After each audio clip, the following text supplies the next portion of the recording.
Il y a quelques jours, j'ai enfin fini My Hero Academia, et franchement, c'était assez... quelconque. Genre, je pourrais même pas vous dire que j'étais déçu, parce qu'au final, plus j'avançais dans ma lecture, et moins j'avais d'attentes dessus. Pourtant, à la base, je me considère vraiment comme un gros fan de la licence. Alors, comment Horikoshi a fait pour me perdre en route? Salam les refs, bien, moi c'est Jixtro et aujourd'hui j'avais envie de revenir avec vous sur la fin de My Hero Academia et sur ce que je considère être son plus gros problème, le traitement d'All for One.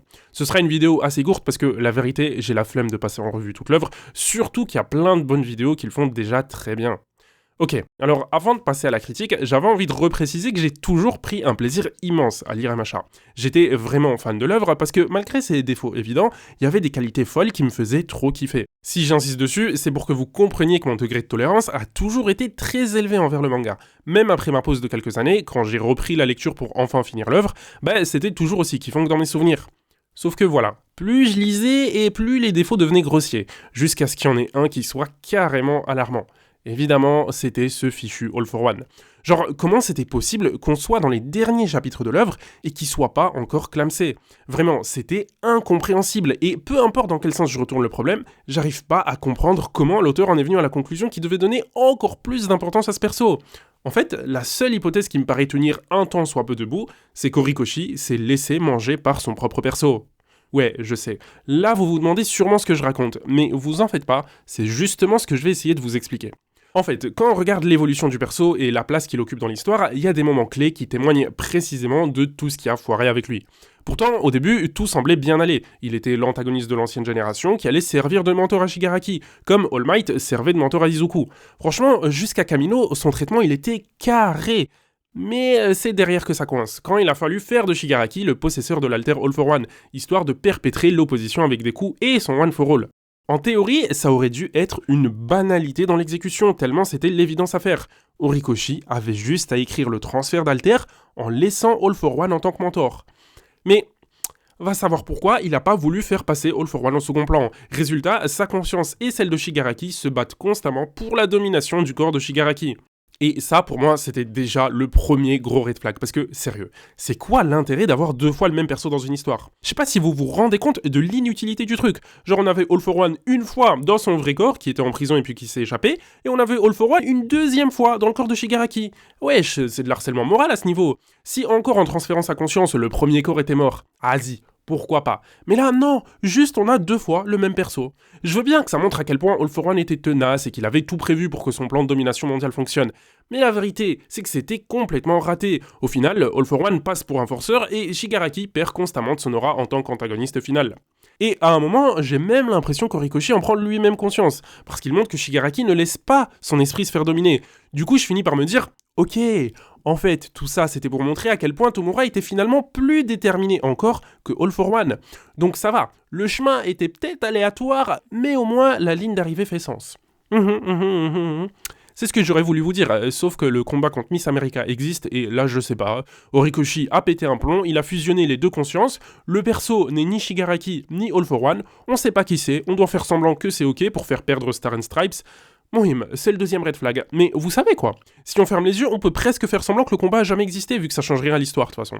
Donc là, on arrive sur la guerre finale, et mine de rien, je commence à me dire qu'Horikoshi a peut-être redressé le truc. On a deux antagonistes plus ou moins différents, deux champs de bataille différents, deux propos différents, avec la nouvelle génération d'un côté et l'ancienne génération de l'autre. Franchement, pourquoi pas? Je veux bien y croire à nouveau. Même si, fondamentalement, le combat d'Endeavor et Hawks contre All for One, il sert pas à grand chose, parce qu'on a l'impression de relire Kamino. Mais rappelez-vous, je suis fan de ce manga à la base, donc je peux accepter beaucoup de choses. Typiquement, je peux accepter le fait qu'Endeavor bute une première fois All for One, mais que ça ne serve à rien, parce qu'il peut juste faire remonter le temps à son corps. Je peux aussi accepter le fait qu'on ait un rematch entre All for One et All Might, même si j'aurais pu m'en passer. C'est quoi, au moins ça permet d'enfin clore leur opposition, et en plus ça donne une belle conclusion à All Might, en tant que prof, vu que son armure utilise des pouvoirs similaires aux alters de ses élèves. Je peux même accepter que ce soit Bakugo qui tue une fois pour toutes All for One, vu que c'est le deutéragoniste de l'histoire, et donc c'est à lui de s'occuper du deuxième plus gros antagoniste. Soyons fous, même si sa storyline n'a pratiquement rien à voir avec celle d'All for One, et qu'en prime je dois faire semblant d'en avoir quelque chose à foutre, qu'il ait le même regard que le deuxième détenteur du One for All. Vraiment, je vous mentais pas quand je disais que j'étais fan, et que j'étais très indulgent, parce qu'à côté, il y avait toujours quelques petits trucs qui me faisaient vraiment kiffer. Et puis, malgré tout le bordel, Au moins, je me disais que j'aurais une conclusion digne de ce nom à la relation entre Deku et Tomura, vu que le corps d'All For One était mort et que sa conscience avait perdu contre celle de Shigaraki. Normalement, c'est tout droit. Mais je sais pas comment Horikoshi s'y est pris, à chaque fois que je me disais qu'on pourrait plus aller plus bas, il trouvait le moyen de creuser pour plonger encore plus dans sa propre merde. Franchement, je comprends pas pourquoi il était tellement obsédé par l'idée de ramener All For One, alors que rien dans l'histoire ne l'exigeait. Du coup, quand on pense que Deku a finalement réussi à toucher Shigaraki pour le ramener du bon côté, il y a ce bouffon d'All For One qui repop dans la conscience de Tomura, et pour ne rien arranger, on apprend qu'en fait c'est lui qui a façonné la vie de Shigaraki de toutes pièces. Vraiment, à ce stade, même mon indulgence légendaire suffisait plus pour accepter ce merdier. Je pouvais plus rien faire à part rire et éteindre les derniers neurones qui étaient encore branchés. Comment tu peux construire un personnage comme Shigaraki qui était super intéressant et pertinent vis-à-vis des thématiques de ton propre univers et délibérément choisir de jeter tout son développement à la poubelle? Parce que c'est bien ça le problème. En faisant d'All For One ce grand méchant qui contrôle absolument tout, on n'a plus un Shigaraki qui est victime du système de héros. Maintenant, c'est juste la victime du mal personnifié. Et je suis désolé, mais c'est tellement lâche de la part d'Horikoshi. C'est facile d'attribuer tous les maux de la société à un seul individu et puis de battre cet individu avec un coup de poing. Mais qu'est-ce que ça raconte sur la société des machas? Et le pire, c'est qu'il nous a aussi fait le coup avec Dabi. Donc ça veut dire quoi? Qu'Endeavor et Nana n'ont en fait aucun tort et ils ont juste pas eu de chance qu'All Might soit là. Non, c'est nul, ça n'a pas de sens, c'était pas censé être ça, My Hero Academia.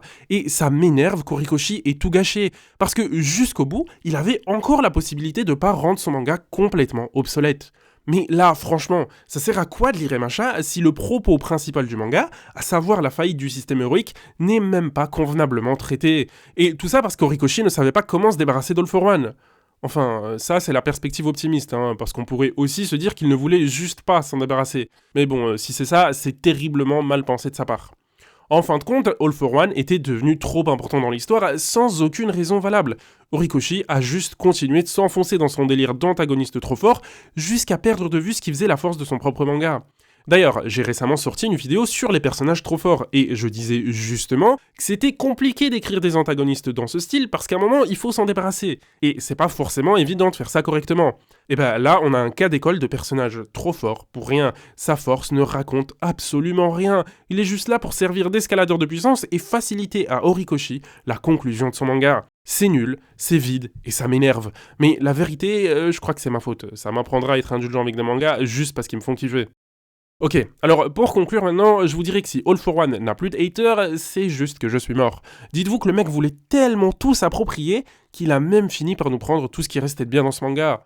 Plus sérieusement, All For One est un très bon exemple qui montre à quel point c'est facile de rater un antagoniste trop puissant si on ne lui impose pas les bonnes limites. Puis aussi, et surtout, à quel point ce genre de perso peut facilement ruiner un univers tout entier en déconstruisant le propos de son œuvre.